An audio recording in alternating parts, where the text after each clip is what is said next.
पेसा और जी राम जी योजना को लेकर राज्य में पक्ष विपक्ष में घमासान। दीपिका पांडे सिंह बोली, नई गाइडलाइन आने तक राज्य में जारी रहेगी मनरेगा। बाबूलाल मरांडी का पलटवार।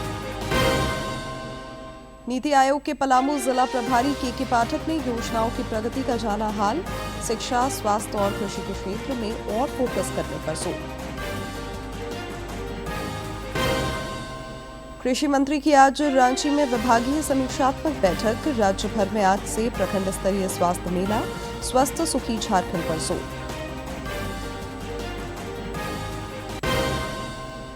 और महिला HIL में सूरमा हॉकी क्लब की पहली जीत। लगातार 2 हार से रांची रॉयल्स की बढ़ी मुश्किलें। रांची में आज से राष्ट्रीय स्कूली तीरंदाजी प्रतियोगिता।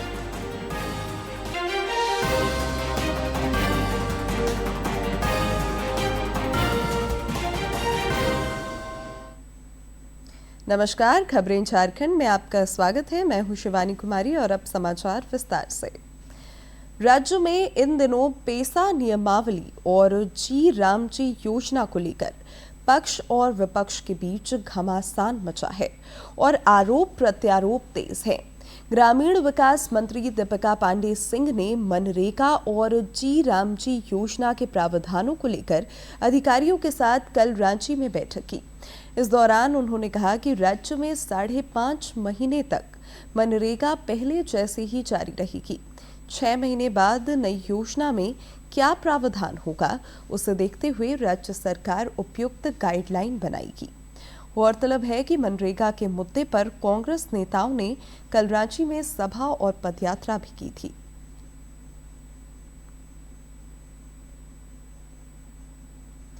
प्रदेश भाजपा अध्यक्ष बाबूलाल मरांडी ने कांग्रेस पर पलटवार किया है। उन्होंने कांग्रेस पार्टी से पूछा कि उसे विकसित भारत जी राम जी योजना से नाम से क्या दिक्कत है। श्री मरांडी ने जोर देकर कहा कि प्रधानमंत्री नरेंद्र मोदी के कुशल नेतृत्व और निर्देशन में केंद्र सरकार में नाम नहीं काम बोलता है। कांग्रेस पर प्रहार तेज करते हुए उन्होंने आरोप लगाया कि कांग्रेस पार्टी ने अपने शासनकाल में 600 संस्थाओं, योजनाओं और पुरस्कारों के नाम बदले। इधर पेसा नियमावली को लेकर भी राज्य में बयानबाजी तेज है। पूर्व मुख्यमंत्री और भाजपा के वरिष्ठ नेता चंपाई सोरेन ने सरायकेला में कहा कि सरकार द्वारा बनाई गई पेसा नियमावली आदिवासी समाज को सशक्त बनाने के बजाय कमजोर करेगा। उन्होंने आरोप लगाया कि पेसा कानून को पंचायत स्तर तक सीमित कर दिया गया है, जबकि इसका मूल उद्देश्य ग्राम सभा को सशक्त करना है। श्री सोरेन ने कहा कि राज्य सरकार ने जनजातीय समाज को एक बार फिर छलने और ठगने का प्रयास किया है। ये वर्तमान सरकार JMM कांग्रेस RJD सरकार गठबंधन सरकार ने 23 तारीख को कैबिनेट में पास कर दिया, लेकिन उस समय किसी के सामने नहीं आया था क्या पास किया, लेकिन आप सामने आ गया है। ये जो आदिवासी हम लोग है बहुत भले है, बहुत सादा सरल है आदिवासी, लेकिन ये पैसा, ये सरकार जो पैसा जो ओडिसी न कर दिया कानून, आदिवासी को बहुत बड़ा धोखा दे दिया। इधर झामुमो ने पेसा नियमावली की सराहना की है। पार्टी के केंद्रीय महासचिव सुप्रियो भट्टाचार्य ने रांची में प्रेस वार्ता कर कहा कि 25 वर्ष बाद राज्य के गांव, ग्रामीण और आदिवासी समुदाय को अब उनका हक मिलेगा। उन्होंने पेसा कानून के मुद्दे पर भाजपा पर भी निशाना साधा है।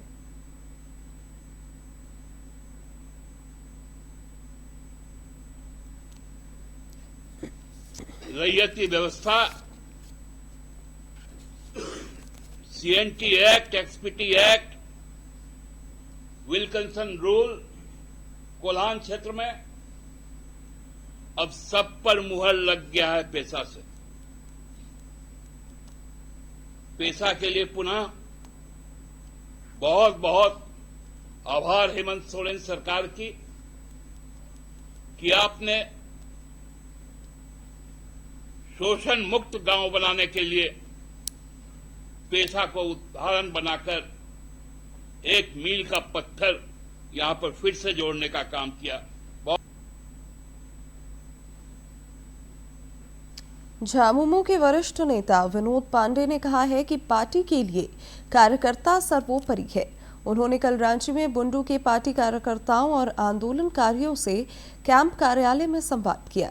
इस दौरान श्री पांडे ने कहा कि कार्यकर्ता किसी भी पार्टी की रीढ़ होते हैं। उन्होंने संगठन विस्तार और मजबूती के भी सभी को टिप्स दिए। साथ ही गठबंधन सरकार के विकास की प्रतिबद्धता दोहराई। केंद्र सरकार के संयुक्त सचिव और नीति आयोग के पलामू जिला प्रभारी के पाठक ने समाहरणालय सभागार में जिले में संचालित विकास और जन कल्याणकारी योजनाओं की प्रगति की समीक्षा की। इस दौरान उन्होंने जमीनी स्तर पर विकास कार्यों को तेज करते हुए आम लोगों के जीवन स्तर में सुधार लाने का निर्देश दिया। आकांक्षी जिलों के समग्र विकास पर जोर देते हुए श्री पाठक ने शिक्षा, स्वास्थ्य और कृषि के क्षेत्र में और काम करने पर बल दिया। इस उच्च स्तरीय बैठक में उपायुक्त समीरा एस ने योजनाओं की प्रगति की रिपोर्ट भी पेश की। कृषि, पशुपालन और सहकारिता मंत्री शिल्पी नेहा तिर्की आज रांची में विभागीय समीक्षात्मक बैठक में भाग लेंगी। यह बैठक पशुपालन विभाग के सभागार में होगी। इस दौरान सभी निदेशालयों के कार्यों की प्रगति की कृषि मंत्री जायजा लेंगी और अब तक हुए खर्च की जानकारी भी लेंगी। आगामी बजट और बाकी बचे वित्तीय वर्ष को लेकर यह बैठक काफी अहम मानी जा रही है। स्वास्थ्य और परिवार कल्याण विभाग की पहल पर आज से 10 जनवरी तक चलने वाला प्रखंड स्तरीय स्वास्थ्य मेला शुरू हो रहा है। इस स्वास्थ्य मेले में लाभार्थियों को कई तरह की निःशुल्क स्वास्थ्य सेवाओं का लाभ भी मिलेगा। चिकित्सकों से परामर्श के अलावा Ayushman Bharat health card, digital health card भी बनाए जाएंगे। स्वास्थ्य मेले में परिवार नियोजन का परामर्श भी दिया जाएगा।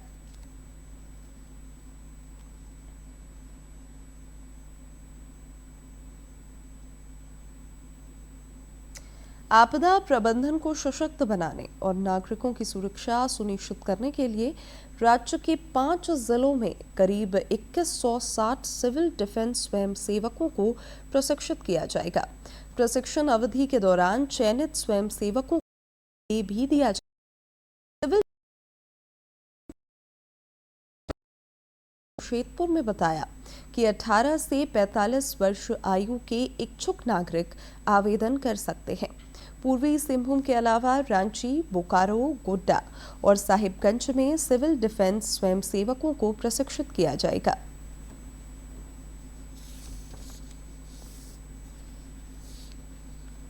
आशा करता हूं कि जो भी हमारे मेंबर्स हैं, जो भी हमारे सोसाइटी के मेंबर्स या जो भी मेंबर्स इससे जुड़ना चाहते हैं इस ट्रेनिंग प्रोग्राम से, बढ़ चढ़कर इसमें हिस्सा लें, बढ़ चढ़ के अपनी भागीदारी निभाएं और उस ट्रेनिंग में अच्छी प्रकार से ट्रेनिंग प्राप्त करें, जिससे कि आने वाली किसी भी आपदा, आने वाली किसी भी समस्या, आने वाली किसी भी कंडीशन के लिए हम लोग वेल प्रिपेयर्ड रहें और जल्दी से जल्दी उस पर हम सिचुएशन को हाथ में लेने की स्थिति में रहें, जिससे कि बेटर सुविधाएं हम बेटर कंट्रोल सिस्टम में स्थापित कर पाएं। यही एक सिविल डिफेंस का एक मेजर रोल है।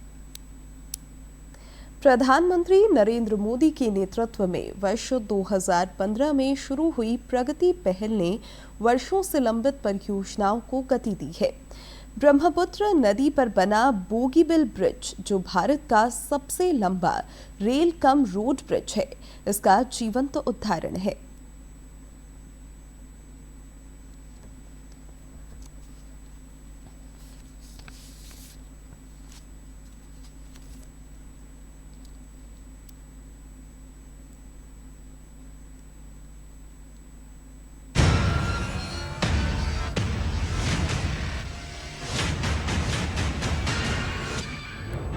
बीते एक दशक में देश में बने पुल भारत की इंजीनियरिंग क्षमता और विकास के विजन के शानदार प्रतीक बनकर उभरे हैं। ये पुल केवल एक इलाके को दूसरे से जोड़ने भर का काम नहीं करते, बल्कि लोगों, संस्कृतियों और अर्थव्यवस्थाओं को जोड़ते हैं। प्रधानमंत्री मोदी के नेतृत्व में प्रगति यानी proactive governance and timely implementation के जरिए इस तरह की अहम परियोजनाओं पर खास ध्यान दिया गया है, जिसके चलते इन प्रोजेक्ट्स को जरूरी गति मिली है। असम में ब्रह्मपुत्र नदी पर बना बोगीबिल ब्रिज इसका एक अद्भुत उदाहरण है। करीब 5 किलोमीटर लंबा यह पुल भारत का सबसे लंबा रेल कम रोड ब्रिज और एशिया का दूसरा सबसे लंबा रेलवे पुल है। यह पुल 260 किलोमीटर प्रति घंटा की रफ्तार से चलने वाली हवाओं और रिएक्टर स्केल पर 8 की तीव्रता के भूकंप को झेलने में सक्षम है। Long welded fully welded girder का इस्तेमाल किया गया है। 125 मीटर का स्पैन यूज किया गया है। इस ब्रिज में अर्थक्वेक रेसिस्टेंट बनाने के लिए और हर तरह का प्रिकॉशन लेने के लिए स्फेरिकल बियरिंग का यूज किया गया है। अपने आप में एक अनूठा है, मार्वल ऑफ इंजीनियरिंग इसको हम कह सकते हैं रेलवे में। Bogibeel rail cum road bridge की परिकल्पना साल 1997 में असम समझौते के तहत की गई थी, लेकिन वित्तीय और प्रशासनिक कारणों से यह परियोजना वर्षों तक लंबित रही। प्रधानमंत्री मोदी के नेतृत्व में प्रगति के तहत नियमित समीक्षा और बेहतर समन्वय से काम में तेजी आई और आखिर 2018 में यह पुल बनकर तैयार हुआ। 25 दिसंबर 2018 को सुशासन दिवस के अवसर पर प्रधानमंत्री नरेंद्र मोदी ने इस पुल का उद्घाटन किया, जिससे उत्तर पूर्व के राज्यों में कनेक्टिविटी को नई दिशा मिली। बोगीबिल ब्रिज देश की सुरक्षा के लिए बेहद महत्वपूर्ण है, क्योंकि इससे भारत चीन सीमा तक सैन्य आपूर्ति आसान हुई है। बोगीबिल घाट के साथ यह क्षेत्र अब पर्यटन का एक प्रमुख केंद्र बन चुका है, जहां क्रूज और हाउस बोट की सुविधा भी है। इस परियोजना के चलते स्थानीय लोग मत्स्य पालन, डेयरी और कृषि जैसे छोटे व्यवसायों के जरिए आत्मनिर्भर भारत के सपने को साकार कर रहे हैं। ये ब्रिज बनने के बाद सबसे बड़ा फायदा हम लोग को हुआ। हम लोग का इकोनॉमिक जो स्टेटस है वो दिन ब दिन ब्रिज बनने के बाद डेवलप हो रहा है, और ये credit goes to Narendra Modi ji. इस पुल ने ब्रह्मपुत्र के उत्तरी तट पर रहने वाले लोगों के लिए शिक्षा और स्वास्थ्य सुविधाओं तक पहुंच को आसान बनाया है, जिससे उत्तर पूर्व के लोगों के जीवन स्तर में भी सुधार हुआ है। बोगीबिल ब्रिज होने के बाद हम लोगों का यहाँ पे जो फ्लड का जो बांध पानी जैसे बाढ़ का स्थिति था वो बहुत कम हो गया। ये जगह अभी सिक्योर हो गया। सरकारी योजनाओं के सटीक और समय पर कार्यान्वयन के लिए प्रगति पहल वरदान साबित हुई है। देश के हर कोने में तेजी से पूरी हुई कई परियोजनाएं इसका उदाहरण बनकर उभरी हैं। बोगीबिल ब्रिज आज उत्तर पूर्व भारत की प्रगति का प्रतीक बन चुका है, जो क्षेत्रीय संपर्क को मजबूत करता है, पर्यटन को बढ़ावा देता है और भारत की एक्ट ईस्ट पॉलिसी को मजबूती प्रदान करता है।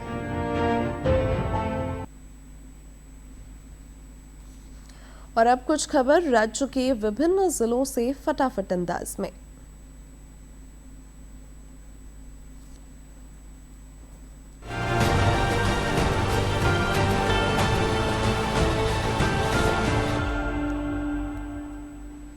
राष्ट्रीय सड़क सुरक्षा माह के तहत पाकुड़ जिले के वीआईपी रोड से उपायुक्त ने सड़क सुरक्षा जागरूकता रथ को हरी झंडी दिखाकर रवाना किया।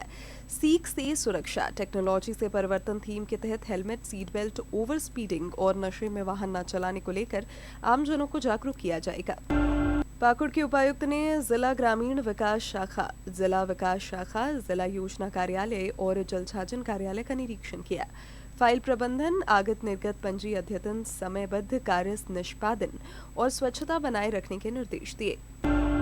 पूर्वी सिंहभूम जिले में गणतंत्र दिवस के जिला स्तरीय समारोह की तैयारियों को लेकर समाहरणालय में आयोजित बैठक में उपायुक्त ने विभागीय पदाधिकारियों को दायित्व सौंपा। जिला स्तरीय समारोह गोपाल मैदान बिष्टुपुर में भव्यता के साथ मनाया जाएगा। बोकारो के उपायुक्त अजयनाथ झा ने सोलागढ़ी स्थित बाबा वैद्यनाथ जनसेवा समिति वृद्ध आश्रम का औचक निरीक्षण किया। बुजुर्गों के स्वास्थ्य, भोजन, स्वच्छता और सुरक्षा के पुख्ता इंतजाम सुनिश्चित करने के निर्देश दिए। आश्रम से सटे नगर निगम पार्क को सुंदर और आकर्षक बनाने के लिए लंबित विकास कार्य को पूरा करने का निर्देश दिया। राज्य सरकार के मार्गदर्शन में वार्षिक माध्यमिक और इंटरमीडिएट परीक्षा 2026 को बेहतर और सुव्यवस्थित रूप से संपन्न कराने के उद्देश्य से कोडरमा जिला प्रशासन द्वारा प्री बोर्ड परीक्षा का आयोजन किया जा रहा है। कदाचार मुक्त प्री बोर्ड परीक्षा के सफल संचालन को लेकर आज वीडियो कॉन्फ्रेंसिंग के माध्यम से उपायुक्त ने समीक्षा कर विद्यालयवार प्री बोर्ड परीक्षा की तैयारियों की जानकारी ली और निर्देश दिया। दुमका जिले के सभी प्रखंड विकास पदाधिकारी और अंचलाधिकारियों के साथ बैठक कर शीतलहर से बचाव, कंबल वितरण, पेयजल, धान अधिप्राप्ति और जन कल्याणकारी योजनाओं की प्रगति की उपायुक्त ने समीक्षा की और अधिकारियों को आवश्यक दिशा निर्देश दिए। नालसा एवं झालसा के निर्देश पर लातेहार के जिला विधिक सेवा प्राधिकार द्वारा नशा मुक्ति अभियान जीवन को हाँ कहें नशे को ना कहें के तहत आज प्रभात फेरी भी निकाली गई। पीडीजे सह डालसा अध्यक्ष और उपायुक्त सह डालसा उपाध्यक्ष के नेतृत्व में इस प्रभात फेरी का आयोजन हुआ।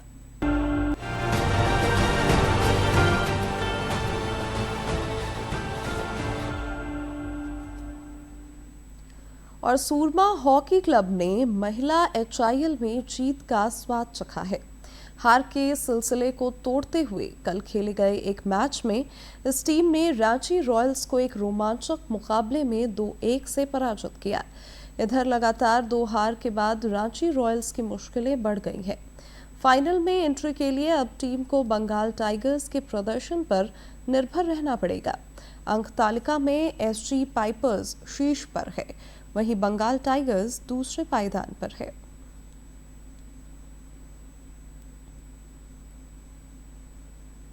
रांची के खेलगांव स्थित टिकैत उमराव स्टेडियम में आज से 69वीं राष्ट्रीय स्कूली तीरंदाजी प्रतियोगिता का आगाज होगा। यह राष्ट्रीय खेल आयोजन 10 जनवरी तक चलेगा, जिसमें राज्यों और इकाइयों की 33 टीमों के 338 बालक तथा 301 बालिका खिलाड़ी हिस्सा लेंगे। इधर प्रतियोगिता में भाग लेने वाले प्रतिभागी लगातार रांची पहुंचे, जिनका झारखंडी रीति रिवाज से भव्य स्वागत हुआ।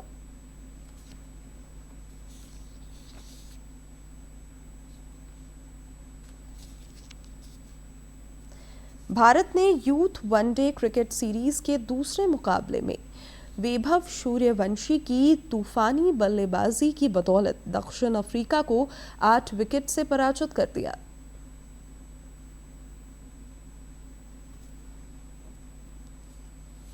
कप्तान वैभव सूर्यवंशी की 24 गेंदों में 68 रनों की तूफानी पारी के बदौलत भारत अंडर 19 टीम में यूथ वनडे सीरीज के दूसरे मैच में दक्षिण अफ्रीका को डकवर्थ लुइस के तहत 8 विकेट से हराकर 2-0 की अजय बढ़त हासिल कर ली है।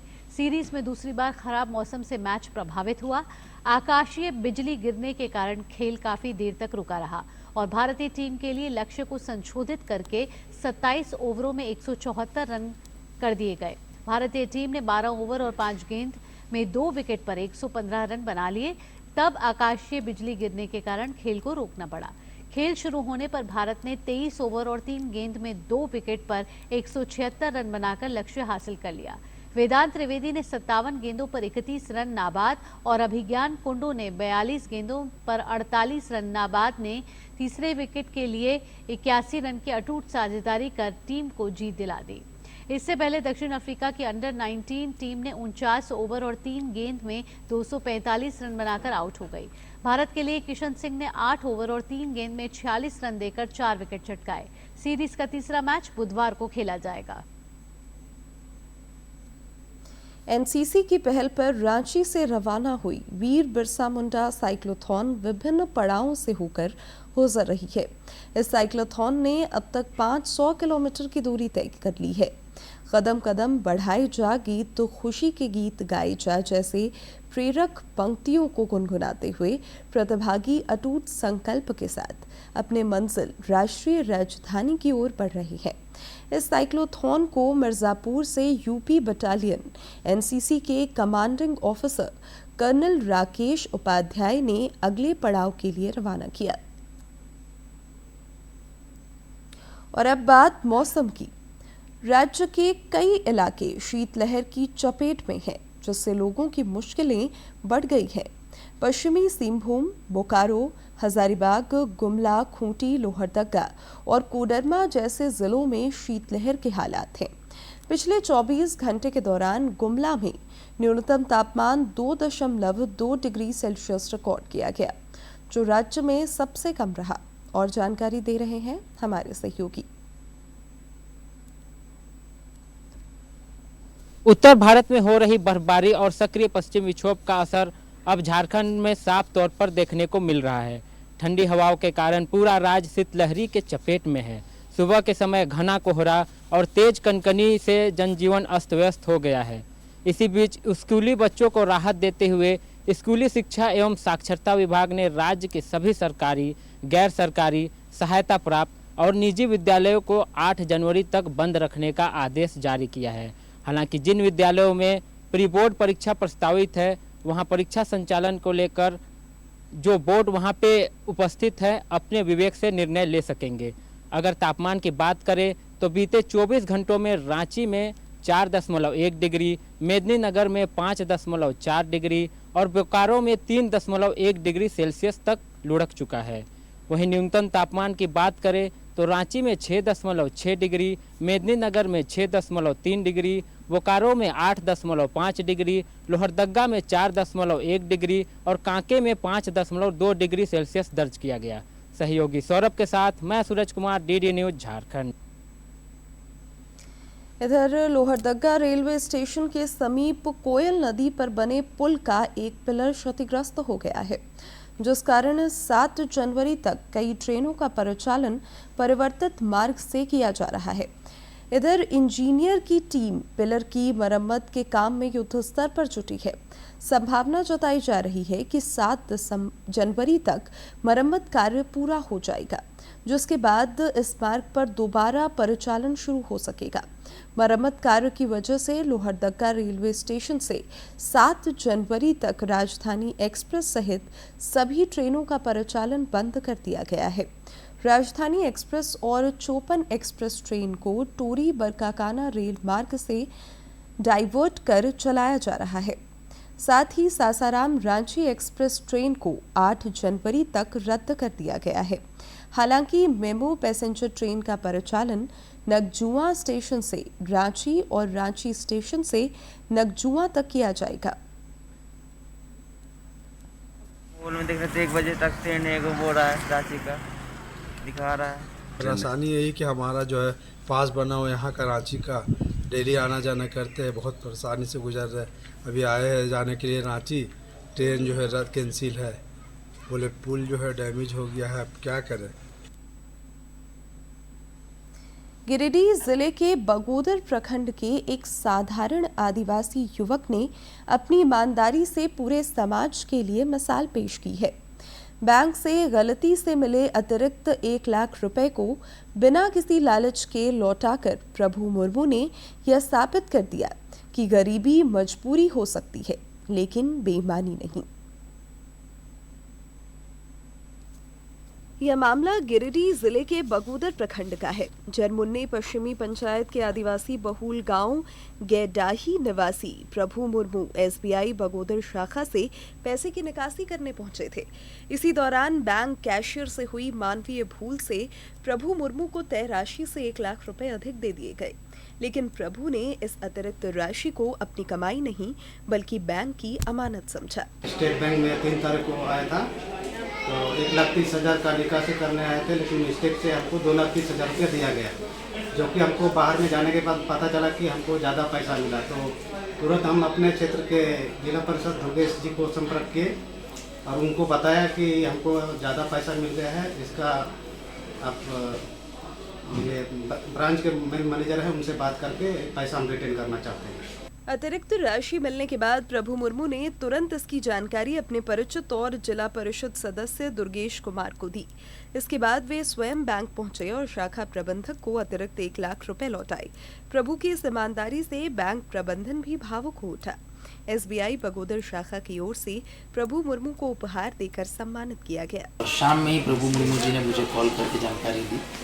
जिला परिषद यहाँ पर है सर दुर्गेश कुमार, उन्होंने जानकारी दी कि एक कस्टमर के अकाउंट में 1,30,000 की जगह 2,30,000 पेमेंट हो गई थी और आज ये आके हमें ये पैसा वापस कर रहे हैं जो एक्सेस पेमेंट हो गया। इस पूरे मामले में जिला परिषद सदस्य दुर्गेश कुमार ने भी प्रभु मुर्मू की सराहना की और कहा कि आज के समय में ऐसी ईमानदारी समाज के लिए प्रेरणा स्रोत है। उन्होंने कहा कि प्रभु मुर्मू जैसे लोग यह साबित करते हैं कि सच्चाई और नैतिकता आज भी जिंदा है। आज एक ईमानदारी का मिसाल कायम की है अपने क्षेत्र में और इस तरीके से लोगों को ईमानदारी दिखानी चाहिए ताकि लोगों में किससे प्रेरणा और सीख मिले। ईमानदारी बहुत बड़ी चीज़ है आज के ज़माने में। 1 लाख रुपए अधिक जाना और फिर वो रिटर्न कर रहे हैं अपने स्वेच्छा से, इसके लिए मैं इनको बहुत बहुत धन्यवाद देता हूँ। गिरिडीह के प्रभु मुर्मू ने यह साबित कर दिया कि ईमानदारी किसी हैसियत की मोहताज नहीं होती। उनका यह कदम न सिर्फ बैंकिंग व्यवस्था में भरोसा बढ़ाता है, बल्कि समाज के लिए एक मजबूत संदेश भी देता है कि सच्चाई आज भी सबसे बड़ी पूंजी है। गिरिडीह से रमेश प्रभाकर की रिपोर्ट। जमशेदपुर में पुलिस ने 3 अपराधियों को हथियार समेत मानगो थाना क्षेत्र से गिरफ्तार किया है। ये अपराधी किसी वारदात को अंजाम देने के लिए इकट्ठा हुए थे। गुप्त सूचना पर पुलिस ने इन्हें धर दबोचा। वरीय पुलिस अधीक्षक पीयूष पांडे ने बताया कि इनके पास से एक पिस्टल और एक देसी कट्टा समेत अन्य चीजें बरामद की गई हैं।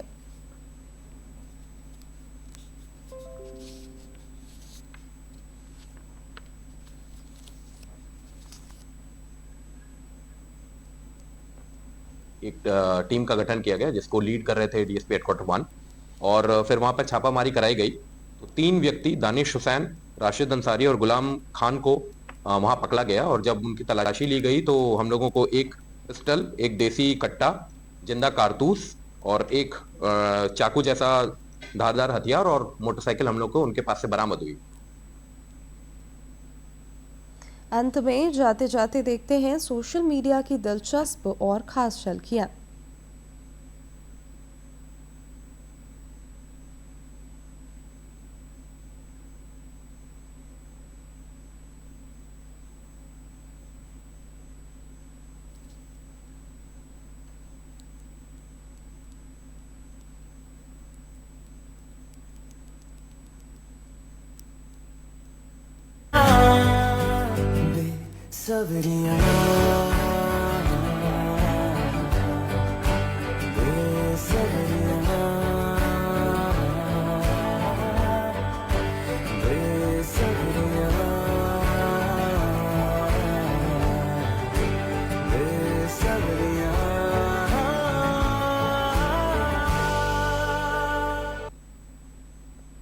अब मुख्य समाचार एक बार फिर।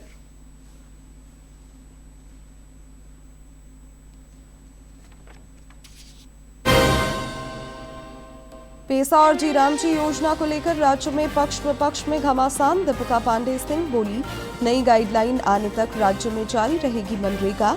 बाबूलाल मरांडी का पलटवार। नीति आयोग के पलामू जिला प्रभारी के पाठक ने योजनाओं की प्रगति का जाना हाल। शिक्षा, स्वास्थ्य और कृषि के क्षेत्र में और फोकस करने पर जोर। कृषि मंत्री की आज रांची में विभागीय समीक्षात्मक बैठक। राज्य भर में आज से प्रखंड स्तरीय स्वास्थ्य मेला। स्वस्थ सुखी झारखंड पर जोर। और महिला HIL में सूरमा हॉकी क्लब की पहली जीत। लगातार 2 हार से रांची रॉयल्स की बढ़ी मुश्किलें। रांची में आज से राष्ट्रीय स्कूली तीरंदाजी प्रतियोगिता।